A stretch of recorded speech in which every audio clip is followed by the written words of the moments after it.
गौ माता ने स्त्रियों को क्या श्राप दिया था जो स्त्रियां आज भी भुगत रही हैं? श्री कृष्णा की मोटिवेशनल स्पीच सुनिए। जाति वह श्राप भोगना पड़ रहा है। गौ माता का एक ऐसा श्राप जिसे टाला नहीं जा सका। दोस्तों, वह श्राप कौन सा था? चलो मैं एक कथा के माध्यम से आपको बताता हूं। मित्रों, एक समय की बात है जब भगवान श्री कृष्ण अपनी राजगद्दी पर विराजमान थे। तब उनके पास देवर्षि नारद मुनि आती है और कहती है, हे प्रभु, मैं आज मृत्युलोक में भ्रमण कर रहा था। तभी एक स्त्री ने पूछा कि पहले स्त्रियों के बच्चे होते थे तो वह पैदा होते ही चलने लगते थे, परंतु अब ऐसा नहीं है। यह क्यों प्रभु? मुझे इस प्रश्न का उत्तर याद नहीं था, इसलिए मैं आपके पास आई हूं। कृपया मुझे इस प्रश्न का उत्तर बताएं। तब श्री कृष्ण कहते हैं, हे देवर्षि, तुम्हारा यह प्रश्न समस्त स्त्री जाति के लिए अत्यंत महत्वपूर्ण है। अगर तुम इस प्रश्न के उत्तर को जानना चाहते हो तो ठीक है, मैं तुम्हें एक कथा सुनाता हूं। तुमको इस कथा के माध्यम से पता चल जाएगा कि किस वजह से अब स्त्रियों का बच्चा पैदा होते ही चल नहीं पाता है। तब देवर्षि नारद कहती है, हे प्रभु, मैं इस कथा को पूरा सुनूंगी, कृपया आप कथा को सुनाइए।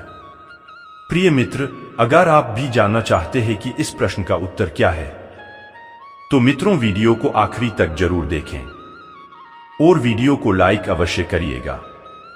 तो मित्रों, श्री कृष्ण कहते हैं, हे देवर्षि, एक नगर में एक रामू नामक व्यक्ति रहता था।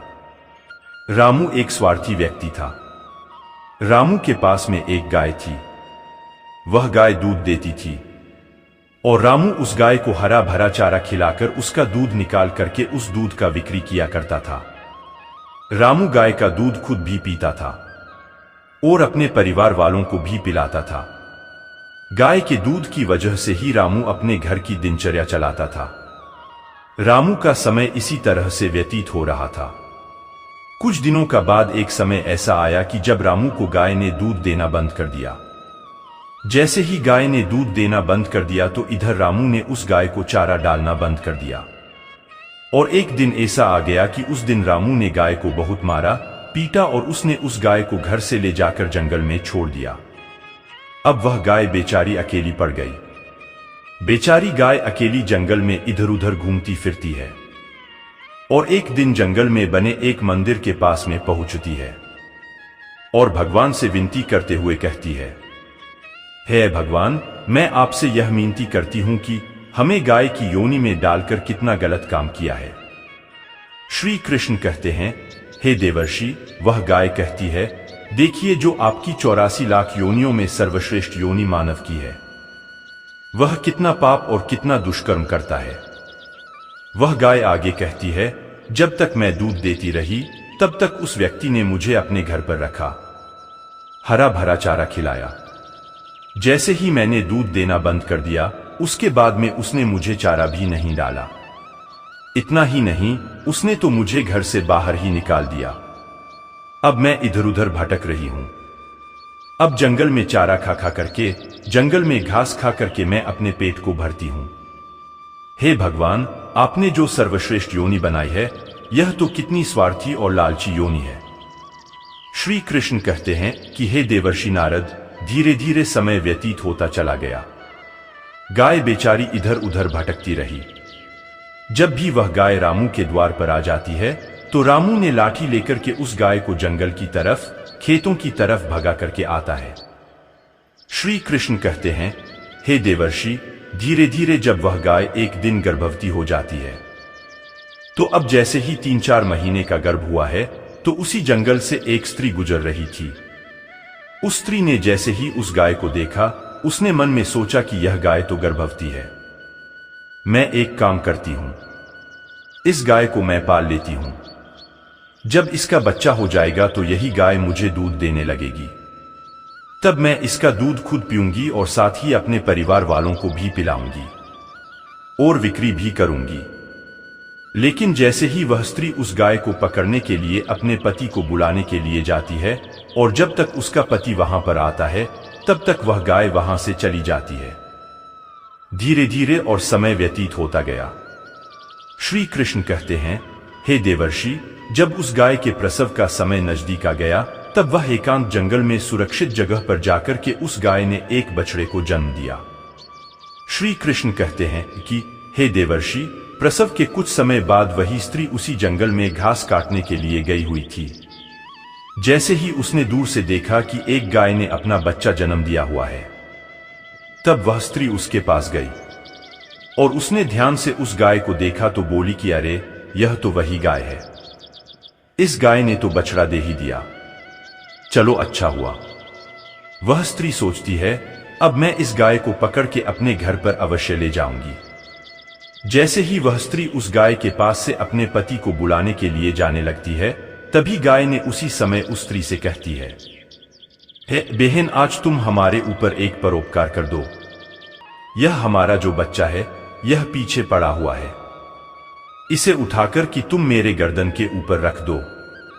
मैं अपने बच्चे को लेकर के किसी सुरक्षित जगह पर चली जाऊंगी, क्योंकि यह मेरा बच्चा 8 महीने बाद चलने लायक हो पाएगा, 8 महीने बाद अपने पैरों पर चलेगा। श्री कृष्ण कहते हैं, हे देवर्षि नारद, जैसा अभी है ऐसा पहले नहीं था। पहले गाय का बच्चा 8 महीने के बाद ही अपने पैरों पर चलने लायक हुआ करता था। श्री कृष्ण कहते हैं, हे देवर्षि, लेकिन जैसे ही उस स्त्री ने गाय की बात सुनी तो वह बहुत जोर जोर से हंसने लगी और कहने लगी, तुम्हारा बच्चा इतना गंदा है, इतनी गंदगी में पड़ा है, मैं तुम्हारे बच्चे को उठा करके तुम्हारे कंधे पर क्यों रखूं? मैं तुम्हारे ऊपर यह परोपकार क्यों करूं? जैसे ही उस स्त्री ने उस गाय का बहुत मजाक बनाया, उस समय गाय बेचारी असहाय थी, वह अपने बच्चे को उठा नहीं सकती थी। श्री कृष्ण कहते हैं कि हे देवर्षि, उसी समय दुखी होकर के गाय ने श्राप दे दिया। उसने श्राप देते हुए कहा कि जाओ, आज तुम्हारा बच्चा जन्म लेने के बाद तुरंत चलने लगता है, लेकिन आज मैं श्राप देती हूं, तुम्हारा बच्चा जन्म लेने के 10 महीने बाद ही अपने पैरों पर चलने लायक होगा। और जो यह मेरा बच्चा आज चल नहीं पा रहा है, और यह आज के बाद पैदा होते ही बहुत जल्द अपने पैरों पर चलने लायक हो जाएगा। श्री कृष्ण कहते हैं, हे देवर्षि, इसी श्राप के कारण स्त्रियों का बच्चा जन्म लेते ही अपने पैरों पर चल नहीं पाता। दोस्तों, सतयुग में सुखदेव पैदा होने के तुरंत बाद ही अपने पैरों पर चलने लगे थे, और वेदव्यास भी जन्म लेने के तुरंत ही बाद अपने पैरों पर चलने लगे थे। यह बात तो सतयुग की थी, लेकिन कलयुग में ऐसा नहीं है। कलयुग में बच्चे को अपने पैरों पर चलने के लिए कम से कम 9 से 10 महीने लगी जाते। इसका कारण यही है क्योंकि गाय ने समस्त स्त्री जाति को श्राप दे दिया था। उसी दिन से समस्त स्त्रियों के जो बच्चे पैदा होते ही चलने लग जाते थे, उनकी प्रक्रिया वहीं पर रुक गई। गाय के श्राप के कारण ही स्त्री का बच्चा 9-10 महीने बाद ही चलने लायक, अपने पैरों पर खड़े होने लायक बन पाता है, और गाय का बच्चा उसी दिन से अपने पैरों पर चलने लायक हो जाता है। इसीलिए किसी की आत्मा को कष्ट नहीं देना चाहिए, और यही सनातन धर्म का सबसे बड़ा धर्म है। गोस्वामी तुलसीदास ने लिखा है, परहित सरल धर्म नहीं। दोस्तों, दूसरे के दुख में दुखी हो जाना, दूसरे के काम आना सबसे बड़ा धर्म माना गया है।